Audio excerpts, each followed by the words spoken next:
Dear viewers, if you are just tuning in, this is still now streaming live from the ACNN TV studio. I remain your host, Somtochukwu Okeizu, and still with me in the studio is my co-anchor, Femi Ogundare. And also have our guest, Mrs. Grace Bako, and a pastor joining us virtually, Joshua Godwin. As we may know or may not be aware, this is the International Mother Language Day celebration, and language happens to be a very vital and important makeup of our personality as human. It is very important that we do not forget the road that leads us home. To help us see the importance of this celebration and usefulness of mother tongue, it's a guest with us in the studio, and we would paddle together. Viewers, remember you can stay engaged by calling in or leaving your comments on our social media platforms. Let's keep the conversation going. But before we dive into our questions for today, I would want us in the studio to practicalize what we just watched on our screen. Viewers, you could also call in and then practice with us also, so the the world will hear you. Okay, Michael Uncle, you are Yoruba, so let's start from you. A B C D, A to Z in Yoruba language. Okay, Oshe, Modupe, it means thank you. I Okay, appreciate. okay. I'll try. I'll try. Yeah. And I hope I don't. And I hope I won't discuss that. So, A, B, D, A, F, G, B, he, me. Oh, sorry. Ha, B, D, A, F, G, B, me, ni, ki, o, ho, pi, ri, shi, q, wi, yi. Clap for me now. Clap for me now. Clap for me. We are glad. That was really, that was really nice. Mrs. Bako, would you want to attempt in? Okay, yeah, okay, in Hausa language. All right. Okay. A, ba, cha, da, la, e, I, ka, la, ma, na, wa, ya, za. Oh, that Thank is you so nice. much. All right. And I would like to put All it right. to Okay, you. we have a caller. We have a caller. All right.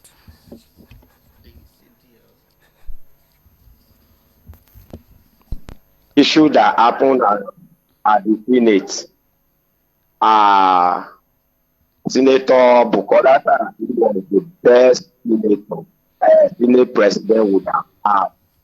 Though he has his own job, but during his whole time, things were going well as it's supposed to be. And what happened just of recent, the Senate president would have used the same way or the same method through which the Bukola Saraki would solve the problem. Though the woman made her own mistake, but as the Senate president is supposed to have used the best method. You need to enjoy during the whole time. So that's my thinking. And concerning the RBT alphabet and the new grammar, can I go on? Yeah, sure, you can. What language will you be reciting from, A please? B A F D B B E E G E L M N O P R C C T U W E. That's it. Thank you so much, Pastor, for joining us and for your call. We really appreciate you. Please, viewers, feel free to engage us and let's see how far you know your alphabet in your native language. Okay, right. over to me. Okay, Yes. Igbo, and then I will attempt A B C D E F. No! IJKLMNOP QRSTUVWXYZ. Thank you so much. No, in Igbo. All right. Please represent. Some- Yeah, Represent your people. I just did that. The brother who Are in Igbo, you Igbo? they are not How proud are of you. you Igbo? Anumasi. How are you Anumasi sure? How Igbo. are you sure that is not what I just did? All right, our virtual guest, please. Over to you. Just quickly attempt, and then we dive into the questions we have for today. All right. I'm from Urobo in Delta State. All right. Urobo will say Wekobiro, which means thank you. Okay. So the alphabet in Urobo have A, B, K, D, E, F, G, P, G, K, L, M, N, P, R, C, T, U, V, W, Y, Z. Wow. Wow. Alphabet. Wow. Thank you. Then in the vowel, the Yoruba vowel, we have A, Okay. A, Okay. E, O, U. That is the vowel. All right. All right. Thank you. Thank So you. to do Yoruba language, we don't have ox, we don't have ox, we don't have a Q in the Yoruba language because those are letters that are not in use. All right. Thank you very much. All right, thank you so much. You see, I didn't doubt him because I am not Delta. Alright. I did not doubt her because I am not Hausa. I did not doubt you because you are not. I am not Yoruba. Do not I doubt also me. ask you, in Igbo, I have friends who are Igbo. Okay, okay. Are you saying Well, let me- A, B, C, D is an Igbo way of reciting is that what you? alphabet? Is that what you heard me say? Is that what you heard me say? Okay, I will just quickly attempt the vowel sound and then we move Okay. on. A, E, I, O, U. That is all I have for you. All right, viewers, thank you for tuning in, and also remember, please send in your comments, and you can always call us via the number displaying on your screen, or send in your comments through any of our social media platforms. Okay, we have some learned individuals specializing in language joining us both virtually and in the studio. So quickly we'll be asking some questions for the sake of clarity and for us to always know that our mother tongue is very, very vital and important to us as humans. So firstly I'll be asking to our guest here in the studio, Mrs. Bako. Can you please explain to us and to the viewers out there what we mean when we say mother language, and also how many languages are there in the world? Okay. Mother language, there are always two perspectives to mother language, which we hear from people. I will give the two, and then I will give the most authentic one. People see mother language, first of all, as the parents' language. Okay. That is the general perspective. Once you mention mother language, people, that's where the mind of people go to. They might not be completely wrong, because if a child is able to learn the parents' language, it becomes the mother language of that child. That's the first language that is acquired by the child. It becomes the mother language. But we have doubts where we have cases where the mother is from a different language, the father is from a different language. Yeah. So if the child is able to pick one of the languages and learn, which Okay. one becomes the mother language? You see, there's confusion. Yeah. So the agreement is that mother language is the first language a child or a person acquires without, being exposed. In fact, we call it forcefully acquired, because you learn it without stress, because it's the language of the community where you are growing.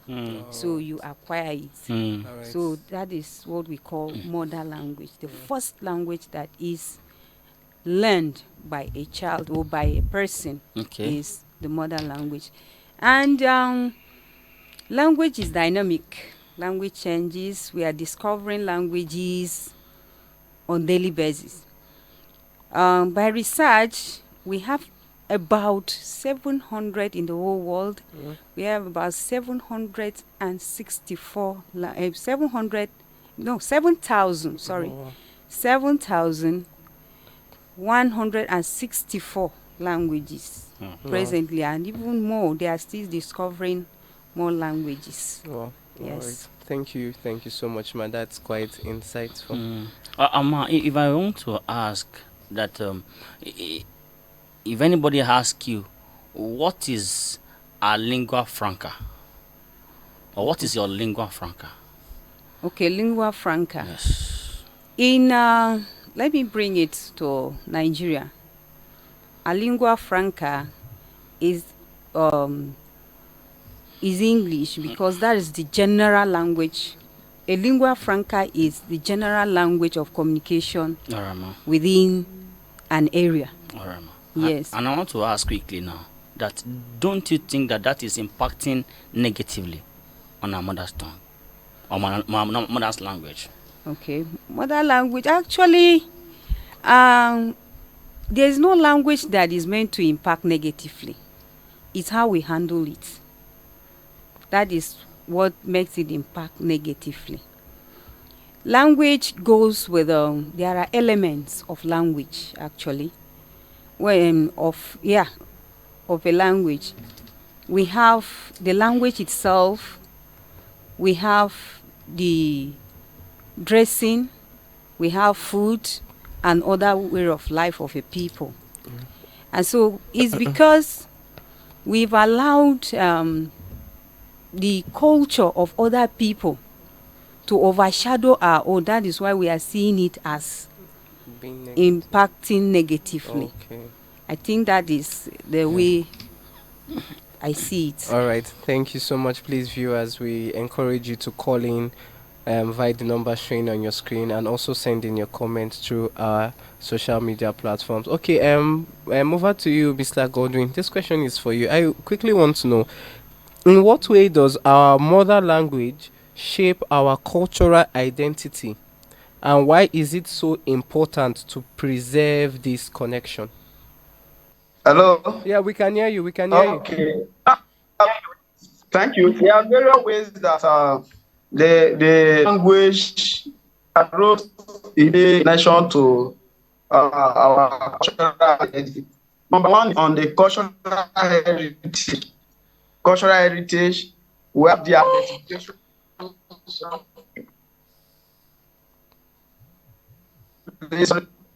So we have the national connection, we have the community building, then we have symbolic expression. Now, when you look at the cultural heritage, the mother tongue plays a profound role in shaping our cultural identity through this cultural heritage. Because language is a vessel of cultural traditions. And these traditions are what a child is born into. They are not what the child is born into this tradition. For example, we have myths, we have stories that are related to our tradition. So the language spoken in Delta State is different from the one spoken in Lagos. So when you hear someone who is speaking, you will just know that this man is a Yoruba. Why? Because of the cultural heritage, either in his dressing, in his intonation, and these things have impact even in our communication. You see a Yoruba man, sorry to say, when he's speaking, because the Yoruba man value his language, value his culture, the language, the Yoruba language now have positive influence in the lingua franca, which is the English we are. I think Mr. Ogundare can attest to that. So that's one of them. Then in community building, language is a common trend that binds communities. When you see language, a community that have similar language, they tend to have mutual understanding. They tend to have other aspects. Then secondly, there's what we call cultural preservation. The language preserve our culture. It preserve the culture. Then when you see someone making use of his local language or his first the L1, you notice that there is always a bond between the person and the culture, between the person and in preserving that culture. So to me, it is a very good thing that we impart our children with our language, culture, so that they can be well identified as member of the society. Thank you very much. All right, thank you so much. Michael, All right. Now to Mrs. Bako. I would like to ask that what can you say about the theme for this year's celebration, which says language matter, connecting it with the unsustainable development goals as we mark the Silver Jubilee of the celebration. Okay. I think it's a very good thing to start something and to sustain it. So we thank God and we thank the initiators of this. At least it's reminding us of where we are coming from and the need to preserve it or to keep it going. The truth remains, there is nothing, there is a saying that goes like this, that language is the mother of all other things, other aspects of life. In school, we say language is the mother of all subjects. Yeah. Because even if you know that subject as what, you can express it. Though mathematicians do try to argue it, they deal with figures, but there is still language to explain. Even the figures, there are names to them. Yeah. And which is language. So if you have any initiative, development goals or whatever, if there is no language to really communicate your ideas, you are going nowhere. You won't be able to achieve, because you are dealing with a whole lot of people that speak different languages and all of that. And that is why if somebody is coming up, example in Nigeria, is coming up with any idea, the number one thing they do is to sit down, put that idea in writing, using the general language, that's the lingua franca, which everybody that is educated can read and understand. Apart from that, people that don't understand the major language are equally put into consideration. You now break it down to their level. The idea is that they want everybody to be carried along. In order, if not, you won't be able to achieve what you want to achieve. So to achieve these millennium goals, language play a very important role. It has to be communicated to people for them to buy the idea, to key into what the initiators have, so that they will be able to achieve their desires. Thank you. All right, thank you so much, Ma. Pastor Godwin, sir, I want to ask quickly that when we are talking about mother language, considering the coming generation, the Gen Zs, do you think they really prioritize this mother language of a teen?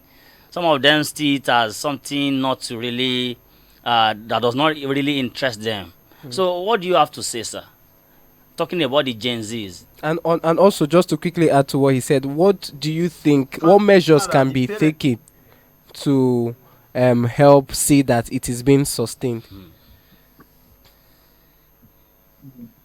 Okay. Now, you see, today we find out that the parents we have today, they are one of the major problems when it comes to the language. You see a father who can't speak his language, a mother who can't speak the language. How will you expect the child to learn the language? So first, the parents must be familiar with their language, and this is one of the reasons why I love the Igbos. The Igbo and the Yoruba. I went to do a master program at IMSU. I enter office, The first thing they started was Igbo language they were speaking to me. I couldn't reply. I told them, please, I'm not an Igbo. They say, you go and learn. Go and learn. So for me, the challenges is that parents have failed.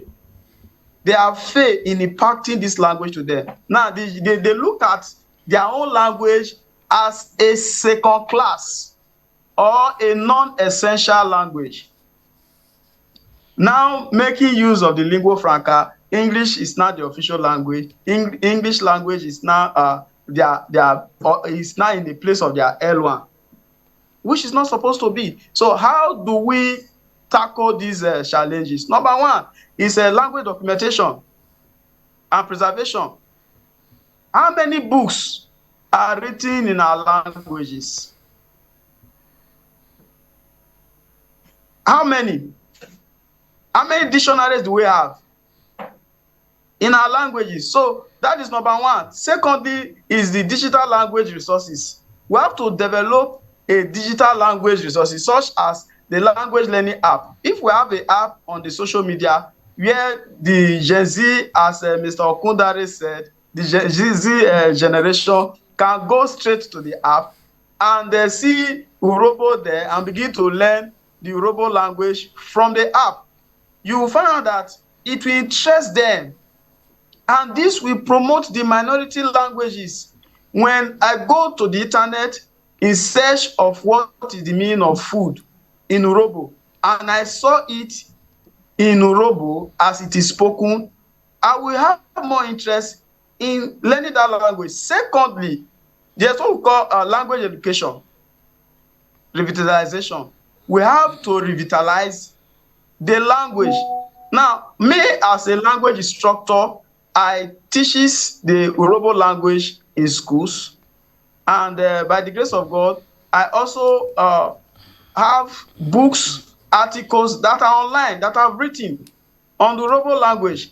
Now, if this is prioritized, I was talking to somebody, a professor in Delta State here, when I told him that if we can inculcate the Urobo language, for example, into general studies in our state university, you will find out that everyone will be interested in learning it because it is a core course which you must face at your undergraduate age. So you have more interest in learning it in the primary, even in the secondary, because you know that you will meet it in the university. Then the next thing is that there should be policies from either the state government, the federal government, or even in our community that promotes the language. So when these policies support the language, you find out that the minority language will begin to pick up gradually. Then partnership. There should be partnering. The majority languages, like in Nigeria now, we have the Hausa, the Igbo, the Yoruba. If these languages partner with the minority language in bringing their language to landmass, you will find that it will grow. Something happened. Yakubu Gowon was among those who joined in making sure that the Hausa language, the Yoruba language, and the Urobo language is put in a book, highlighting them at their usage. What is this called in Yoruba? What is this called in Igbo? What is this called in Hausa? What is it called in Urobo? When we saw those four languages coming together, an Hausa man will know what a boy is in Hausa, what boy is in Igbo, what boy is in Yoruba, and what boy is in Urobo. So these language learning apps will help. The digital language archive, they will help. Social media campaign. There should be campaign on social media on promoting our indigenous language. Because we speak, there are some languages that have just only 100,000 speakers. Some community, if you go to some community today, you can't see 100 speakers who are familiar with the orthography of that language, who are familiar with the language. You have these 100 persons in these rural communities that are less than 500 users. So to me, this will help that this community leaders, the kings, should be able to join hand with the state government in promoting their indigenous language. Thank you very much, sir. All right, sir. Mr. Sorry, Pastor. Sorry, Pastor. Can you hear me, sir? All right. Sorry about that. Quickly, I would want to ask over here in the studio. How can educational system be reformed to give more importance to mother language instruction and multilingual learning? Okay, thank you very much. Um, it can actually be reformed if the educators are interested, actually, because one thing is to talk, another thing is actually to put the talk to work. Just like my guest just suggested, I want to start from there. If these things can be made compulsory in our schools, Okay. yes, educators, the curriculum, uh, people that do the curriculum, developers, if they can deliberately add these things to our schools, from secondary school, if you go around, even in Abuja, you just take a statistics of how many schools are offering this Nigerian language. We call that is the three major languages, Yeah. Hausa, Yoruba, and Igbo. Igbo. You will see that majority of them are the government schools, and they are just offering them at junior level. Once they get to senior, they are just trying to see this Nigerian language, because I don't even know it. I don't have a background of it. The primary school I'm coming from, they don't know anything like that. I bet let's just do this thing, write junior WAEG, and we are done with it. We drop it and forget about it. Yeah. Language is part of us. It's part of our life. It's part of what we do. If we say we want to treat our own languages like that, then we'll not move forward. We are not going nowhere. So unless we look at it, and then the developers of curriculum look at it very well and see where they can switch in all these languages. In university, I'm glad that some of the universities have already made it compulsory, like University of Nasarawa. I am very sure, because I've seen it. You come, whether you are an Igbo person, the fact that you are in the north, you will learn Hausa language. Wow. It's there, it's compulsory. All the language students, they learn Hausa language, introduction to Hausa language. You find out that some of them are very, very interested. When they start learning it, they are happy when they enter. I've heard some of them. I ran a program recently, and as you are sitting down, they come to see one lecturer or the other. You see them struggling to say something, to greet in the language. They are happy that they are picking something. So if we deliberately make efforts to include it in our curriculum, then it will go a long way to help. If a student know that if you fail this one, it can keep you for the next year, you will make effort to pass it. All right. Thank you so much, ma. What she said is true, because we realize that in our schools we rather prioritize French to other of Nigerian languages. All right. And I want to ask Mr. Pastor Godwin. Well, but then let's say, before asking, I think it's very good for us to appreciate the Church of Nigeria under the leadership of our father, the primate, the Most Reverend Henry Ndukuba, because we have Crowder Graduate School at Abeokuta, where if you want to be a priest, you go through 4 years seminary training, your formation period, and in your third year, you are compulsorily made to go through that Crowder Graduate School to learn the three major languages, Hausa, Igbo, and Yoruba. So I went there to learn Hausa, and I learned Igbo. So when I say Anamasu Igbo, I know what I'm saying. So quickly, Pastor Godwin, I want to ask, in Germany, in China, they speak Chinese. and in Korea they speak Korean as their lingua franca. Do you think in our 6 geopolitical zones we should mandate our mother tongue as our lingua franca? Thank you. Yeah, thank you very much. I think it's something we should put in play.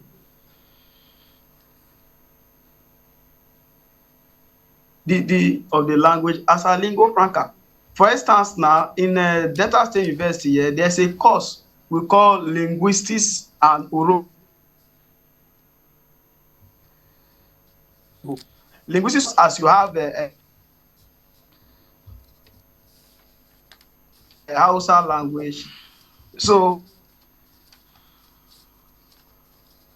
linguistics. So if we have a general where these languages are being taught, it will go a long way in documenting and prioritizing our language. With this, the language cannot go on extinction. It cannot. Do you know as prominent as the Hausa, the Yoruba, and the Igbo, we found that the generation of today, they can't speak it. But if these are inculcated into the university curriculum system, it will help us to have a concrete value for our culture, for our tradition, and for our people. You see, the younger generation will now have interest because they know you cannot be a medicine student or a medical doctor without knowing 1 or 2 Nigerian languages. This will now help our children to have more interest in learning these languages. Thank you very much. All right. Thank you so much. And because of our time, briefly, we'll just be taking our last words, your last words you have for the viewers. But before that, can you kindly make a statement to our viewers in your mother language and thereafter interpret for us? Okay, let that come in your last words. So give us your last words in Hausa and then interpret for us. Okay. To the viewers. Yes, to the viewers. Okay. Viewers, we have taken time to discuss about the importance of our languages. Their language is an identity, is something God made us with. And so we can't just let it go. So my advice is that you find your bearing. Because there is somewhere, if they want to trace you, there is somewhere they must trace you through. So our languages are very, very important. And at least you will learn and equally impact in our children or our upcoming generations at least a language. But if you can even teach them more than one, they become multilingual, and it's very important. The more languages you speak, the more advantage you have over things, and so it will really help us. And I would just want to say, jama'a na gaishe ku duka. Wannan rana ce na yaruka wanda muke tuna da harshen uwa. So muna bukatan kowa da kowa ya san harshen shi na uwa, ya kuma amfani da shi a rayuwa domin taimakawa rayuwarsa. Yawa. Ko ba haka ba ne? Haka ne. You will say, if I say ko ba haka ba, you say haka ne. Ko ba haka ba? Haka ne. Very good. All right, Pastor Godwin, over to you. Please briefly your last word and then make a statement in your mother's tongue. Thank you. My last word is that number 1, we should be proud of our language. We should be proud. Speak your mother tongue proudly. Be confident when you are speaking it. Then you should learn about your language heritage. Learn your language heritage. Don't be shy. Today you see children. What are you speaking? You can't speak English. We are shy. We should be proud of the language that we speak, our language heritage. Then we should pass it to the next generation. If my mother, because I learned the Yoruba language through my mother and my parents, which is my mother and father, they passed it to me. I should be able to also pass it as well to my children and my children should be able to pass it. With that, the language will not go into extinction. Then, secondly, the use of technology should be worked on. Let the state government derive means, the community derive means through which we can use technology to promote this language, such as the social media language that I said. Then to my language, I will speak the Yoruba language to you, and I will interpret it. Eje aje urobo kemo, ere emoje urobo wakakpo, kidie efere onye osurakpo. Let us speak the language to our children. Let our children also speak the Yoruba language to their children, because language is part and the most important area or ways of life. Thank you very much. Thank you so much. Thank you so much, sir. Kakabo. I think there's something in your language that says kakabo. Am I right, Pastor Godwin? There's something like kakabo, right? Kakpo. Eh?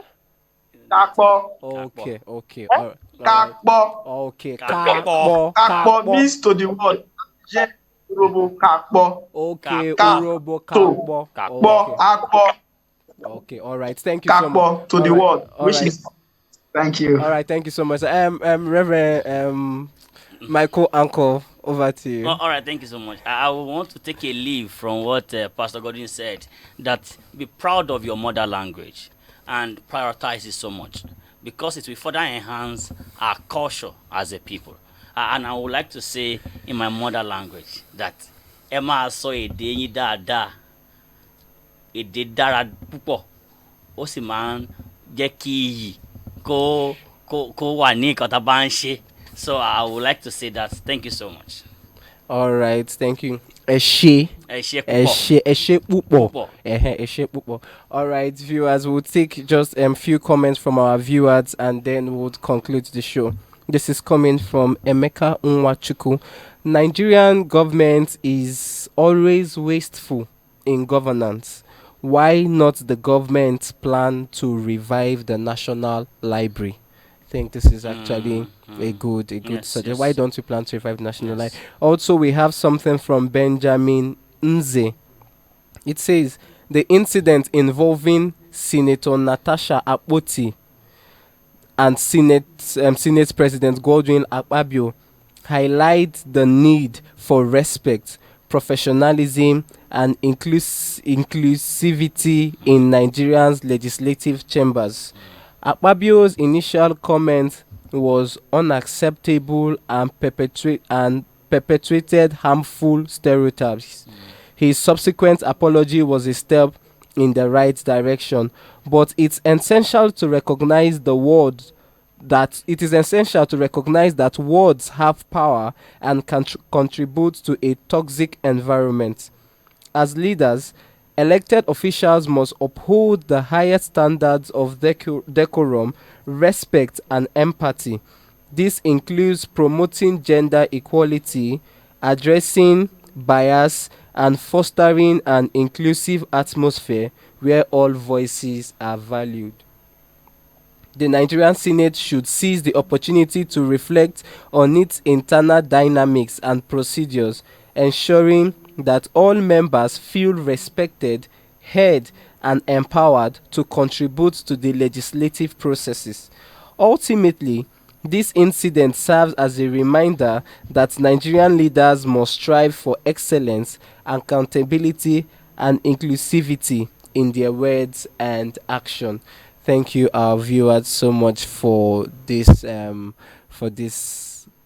comments you just sent. It's really, really insightful, and I'm sure some of us, like Mommy, made that statement of respecting each other when it comes to this at the beginning of her statement. Also, I will make my statement in my mother language, but I would do that before the end of the show. All right, as we draw our show to a close, I want to thank my co-anchor. Thank you so much. Thank you so much for joining us. Thank you so much. Our guests, Mrs. Bako and Pastor Godwin, we really appreciate you so much for your Thank time you. in joining us today. And to our esteemed viewers for joining us, sending in your comments and calling in, we appreciate and celebrate you. On this journey of celebration, reflection, and inspiration, remember our languages are not just words, they are the heartbeats of our culture and the vessels of our identity. May we continue to cherish and share our unique voice with the world. Until we meet again, keep the fire of curiosity burning and let your words inspire change. Afamubu Somtochukwu Okeizu and Anna Mekene. Ladies and gentlemen, it's the weekend. Stay safe.